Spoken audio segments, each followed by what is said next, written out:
যাদেরকে সঙ্গে নিয়ে যে সমস্ত রাজনীতিবিদ ঝিনাইদহ সন্ত্রাস মুক্ত করেছে, স্বৈরাচার মুক্ত করেছে, সেই সমস্ত রাজনীতিবিদদের কটাক্ষ করে যখন এই রাশেদ কথা বলে তখন মনে হয় বাপের আগে ছেলের জন্ম হয়েছে। আপনারা ইতিমধ্যে লক্ষ্য করেছেন রাশেদ নামে ভুইফোড় একজন রাজনীতিবিদ, যিনি যার কথাবার্তা আচার আচরণ মনে হচ্ছে যে আবার নব্য ফেসিবাদ আবার এই অঞ্চলে ফিরে আসছে।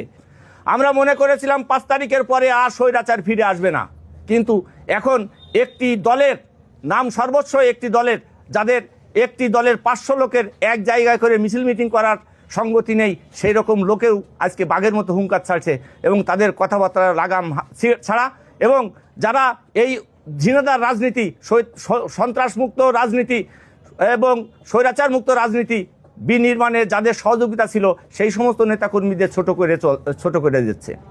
আপনারা ইতিমধ্যে লক্ষ্য করেছেন রাশেদ নামে ভুইফোড় একজন রাজনীতিবিদ, যিনি যার কথাবার্তা আচার আচরণ মনে হচ্ছে যে আবার নব্য ফেসিবাদ আবার এই অঞ্চলে ফিরে আসছে।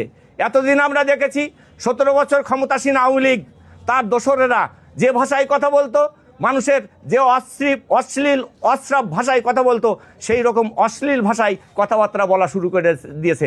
মনে হচ্ছে আমাদের মিন্টু ভাই হিরণ তার কাছে শিশু অবস্থায় এখন শিশু মনে হচ্ছে। এরা যদি আগামী দিন কোনো অবস্থাতেই রাষ্ট্রীয় ক্ষমতায় যায়, এদেশের রাজনীতি, গণতন্ত্র, শিষ্টাচার এবং মানুষের ভোটের অধিকার আর দেবে বলে আমার মনে হয় না। ইদানিং আমি দেখতে পাচ্ছি ফ্যাসিস্ট হওয়ার পূর্ব লক্ষণ কি জানেন সাংবাদিক ভাইরা?